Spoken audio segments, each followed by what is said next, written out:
সন্ধ্যাবেলার খাবার একটু মুখরোচক না হলে কি ভাল লাগে? ভালো লাগে না। তো ঝটপট করে মুখরোচক একটা রেস্টুরেন্ট স্টাইলে খাবার নিয়ে আসি। চলুন, স্বাগত জানাচ্ছি আমার রান্নাঘরে। তো রান্নাঘরে আজ সন্ধ্যার সময় কি আছে? চিংড়ি মাছ। তো চিংড়ি মাছগুলো বড় বড় একটু ছিল, তো ভাবলাম আজকে তরকারি না করে একটু পকোড়া বানিয়ে নিই। ভালো করে ধুয়ে টুয়ে নিলাম, মাঝখানে সিটটাও তুলে নিয়েছি ভালো করে। তারপরে একটুখানি আদা রসুন, নুন আর লেবু দিয়ে আধ ঘন্টা পর্যন্ত রেস্ট করতে বসিয়ে দিলাম। এইদিকে রেস্ট করার পরে দেখলাম ওর জলগুলো বেরিয়ে গেছে, ছাঁকনি দিয়ে ভালো করে ছেঁকে নিলাম। এইদিকে জলগুলো পড়তে থাকুক।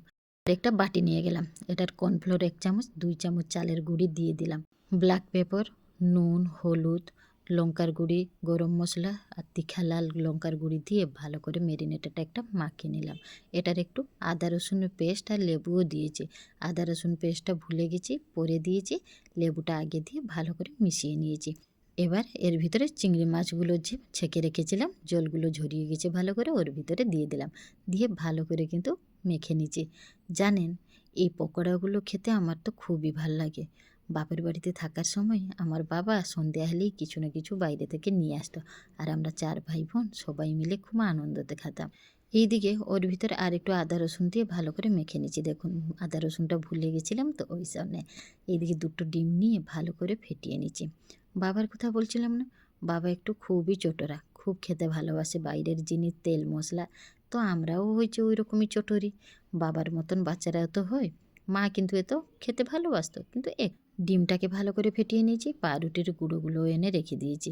এবার চিংড়িগুলোকে নিয়ে ওর একটা প্যান্ট শার্ট পরাতে তো হবে। তাহলে চিংড়ি মাছগুলো নিয়ে নিলাম, ডিমের ভিতরে ঢুকালাম। তারপর আবার ব্রেড ক্রাম্বসে ভালো করে ঢুকিয়ে ওর উপরে একটা শার্ট পরিয়ে দিলাম, প্যান্ট পরিয়ে দিয়ে ভালো করে সাইডে রেখে দিলাম। দেখুন কেমন লাগছে, কমেন্টে জানাবেন।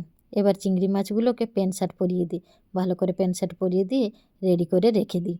চলুন, হয়ে গেছে সব চিংড়ি মাছকে প্যান্ট শার্ট পরানো, কোটিংটা খুব সুন্দর লেগে গেছে। এবার এইগুলোকে নিয়ে ফ্রিজে আমি আধ ঘন্টা পর্যন্ত রেখে দেবো। আমি আধ ঘন্টা রাখছি, আপনারা চাইলে 3-4 ঘন্টা রেখে দেবেন, সেটটা খুব সুন্দর হবে। চাইলেও ডিপ ফ্রিজারে 4-5 দিনের পর্যন্ত রেখে দেবেন, গেস্ট আসলেও আপনারা এটা ইউজ করতে পারবেন। সব চিংড়ি মাছগুলো প্যান্ট শার্ট পরে রেডি হয়ে গেছে। এবারে ওদেরকে নিয়ে যাব পুরোপুরি তেলের ছাড়ার জন্যে। তেলের ভিতরে ছেড়ে দিলাম, ওর ভালো করে লাল হবার পর্যন্ত সাঁতার কাটবে। 2 দিকে পর্যন্ত লাল হবে, আমি তত পর্যন্ত আমার বাবার কথা বলি। বাবা তো আর এখন আসতে পারে না, ওই জন্যে বাবাকে মাঝে মাঝেই আমি বলি, বাবা আজকে এই রেসিপি বানিয়েছি, একটু ইউটিউবে দেখে নেবেন তো, তাহলে কেমন হয়েছে বলবেন। বাবা বলতো ঠিক আছে তুই ছাড়, আমি দেখে তোকে বলবো কেমন হয়েছে। বাবার আশীর্বাদে আমি খুব সুন্দর এখন একটু একটু করে রান্না শিখেছি। তো বাবা থাকলে তো খুব ভালো হতো, বাবা দেখে কিন্তু খুব ভালোবাসে। বাবা দেখে বলে খুব সুন্দর হয়েছে, তোরা এখন ভালো করে খাওয়া দাওয়া কর। তারপরে দেখুন হয়ে গেছে আমার চিংড়ি পকোড়াগুলো। এবার গরম গরম চিংড়ি পকোড়াকে একটু টমেটো কেচাপের সাথে নিয়ে গেছি, আর বসে সবাই এনজয় করব। ভালো লাগলে একটা লাইক কমেন্ট শেয়ার করবেন, তার সাথে পাশে থাকবেন। সবাই ভালো থাকুন, সুস্থ থাকুন। নমস্কার, জয় জগন্নাথ, বাই।